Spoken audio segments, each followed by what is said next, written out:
Greetings, YouTubians, and welcome back to Wayne Sharp World, where today we have Tucson number 2 on the channel. This is the Tucson TS223, and I've got to say, for Tucson number 2, I'm seeing some good things. Few things I'm not super crazy about. We're going to get into all that, but before we do that, I want to thank you guys for tuning in today. If you like what you see, please do me a favor, hit that subscribe button, follow along, and I will continue to bring you the content. Now, let's go over some specs on this knife.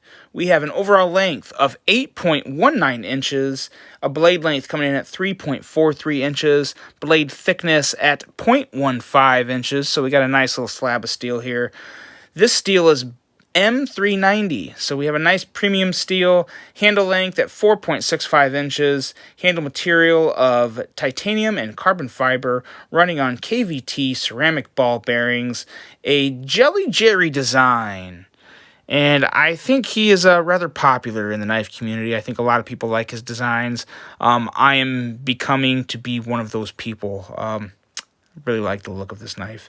We have a net weight of 4.73 ounces and a price at a very reasonable for materials being used, $149.99. So not too shabby at all there on the price. Now let's do some size comparisons. Let's take a look at this. I would definitely call this a big knife overall. Start out with a couple favorites: the Spyderco Paramilitary 2 and the Spyderco Shaman, with those ever so sexy scales from Sharp Dressed Knives. As you can see, pretty similar in length. The Shaman is a bit longer, and the Paramilitary 2 is maybe even just a hair shorter. Yeah, I'd say a little hair shorter than it.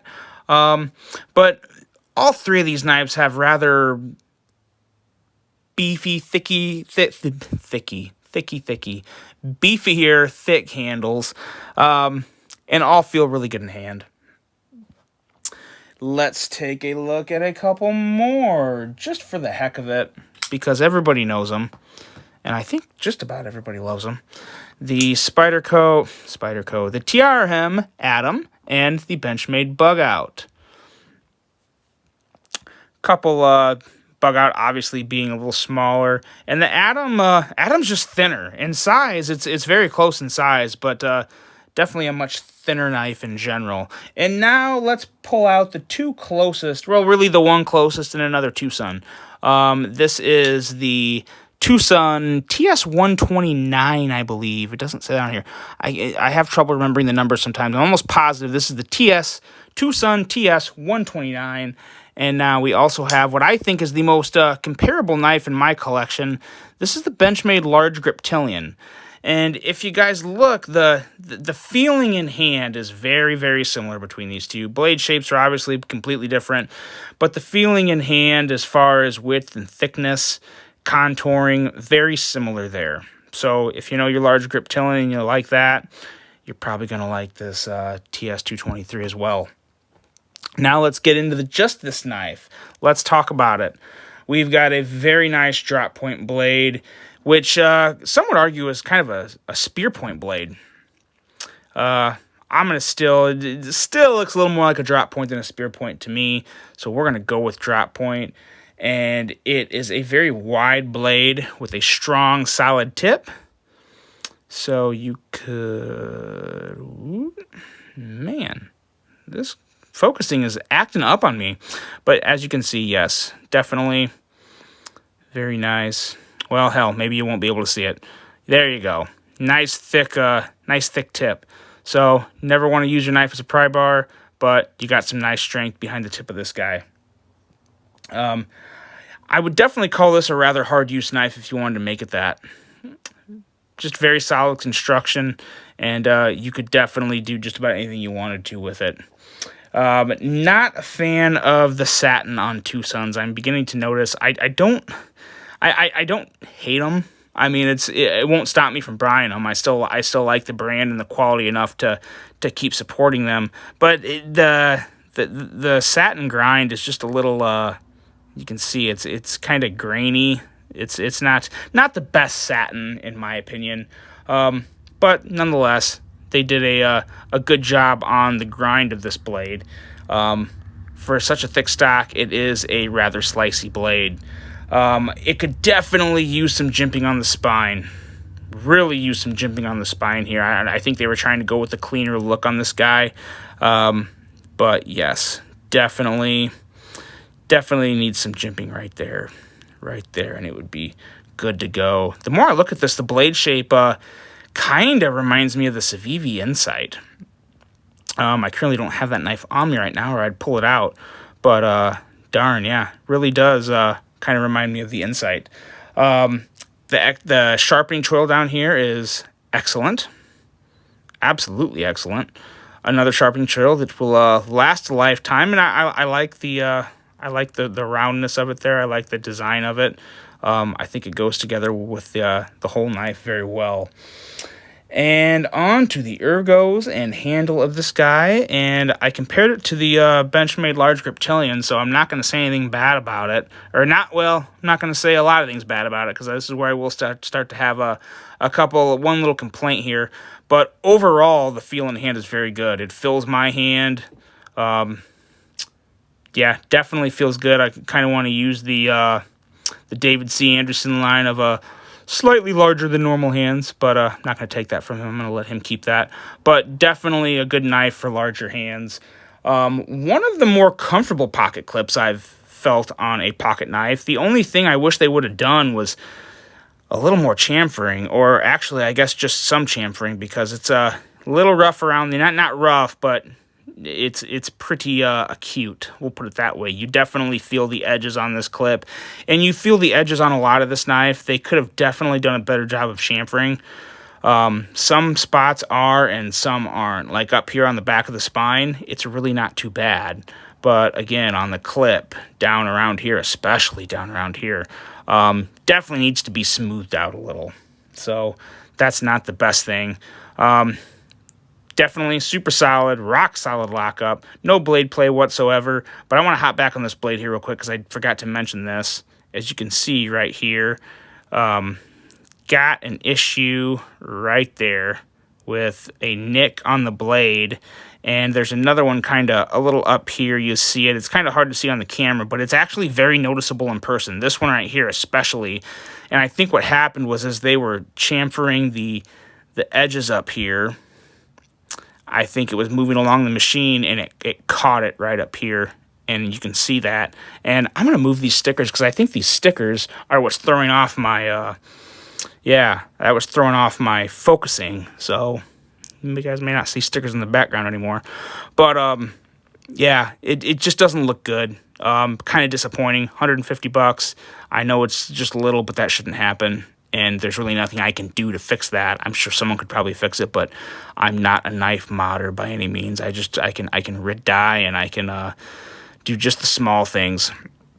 So I don't like that, and I don't like the less than good job of chamfering around this knife. But other than that, I really do like the pivot hardware on Two Sons.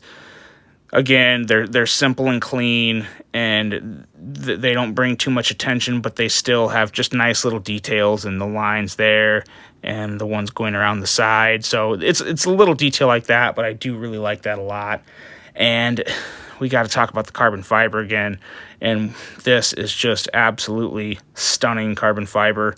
I started to get really burnt out on carbon fiber a while ago, but this right here, it just hits the light right the way it was cut. It wasn't cut to where we have that regular cross angled. Let's see this right here. This is a ZT0452. And the whole checkered, squarey carbon fiber look, to me, is just, it's starting to get a little old. I don't hate it. I'm not knocking it, because it's still a premium material and it feels really good in hand. But I really like the way they kind of went with the grain instead of against it. So you can kind of see the long weaves of the carbon fiber, and it just shines really, really nice metallic reflection. It looks great. And you got really nice, looks like T8 all around, I believe. Might even be bigger. Might even be 9s or 10s. I'd have to stick a bit in there to find out. But nice, thick screws. They do stick out, though, and I'm not a fan of that. I can't believe Tucson did that. For as nice as the I'm having a loss for words right now on this, the bolster. On the bolster of this knife, and the bolster lock is nice milling. Real, like I said before, beautiful carbon fiber with nice milling. And then these screws are just sticking up. And you can definitely feel them. I mean, hell, you can see them. Look at them. Just, yeah, look at that. Not good. Not good. That needs to be improved. Again, you're paying $150 for it, so I think that's worth calling out. Again, right there, you know, sink them deeper into the knife or something, but they shouldn't stick out like that. Not that much anyway. But still, great carbon fiber, and I like the attention to the little milling on the bolster areas. So I do like that a lot. And overall, just a really solid fit and finish for the most part, outside of the screws and the nick on the blade up here and the chamfering, which that actually does kind of add up to, I guess, more than just a little. So, all in all, fit and finish is okay. The construction's great. Again, another very, very solid Tucson. Like I said before, I could definitely see this being a hard use knife. And the best part about this knife, though, in my opinion, is the action, because it does just fly out, and it's a bigger blade too, and you don't have to push hard. You can push it out just fine, won't agitate your index finger. Sometimes the heavier blades will take a toll as you continue to do that, but also really nice jimping on the spine. Really nice jimping on the spine, so it helps you grab it and really flip the blade out, swing it out nice and quick. You feel it, and it just feels very good. Very good, very solid. I like the bearings Tucson uses too. I've noticed that on my other, on the front flipper I showed earlier, the 129. Just very nice bearings. They oil them well. And if anyone knows Tucsons, they're definitely oiled well. Lavender Pants, back me up on that one. They are oiled just fine. But no, great action. And overall, on this Tucson, I was a little more critical of it, but I do still like it. Don't know if this one will stick around in the collection, but it is a very nice offering from Tucson. I think a few minor changes on this, a little more attention to detail in some areas, would make it an absolutely excellent knife. Again, though, for $149.99, I'd still be hard-pressed to not recommend it. It's just a really nice knife. Tucson's doing a lot of things very right lately, so I got to give them credit where credit's due. But I do hope I see just little changes in a few things on certain knives, and I don't think this happens on all the blades. I think this is probably just a one-off, or a rather rare occurrence. So I guess I won't be the end of the world. Maybe I'll just keep this knife and use it. Maybe I'll make it the hard use, high quality knife that I said it can be. So who knows? We'll see what happens with this guy. But that's it. That's the Tucson TS223. What do you guys think? What's your favorite Tucson? I don't think I've asked you that question before. I'd like to know, because I'd like to see some more Tucsons. So let me know what you think. Until the next one, I hope you guys have a great rest of your day. I'm out.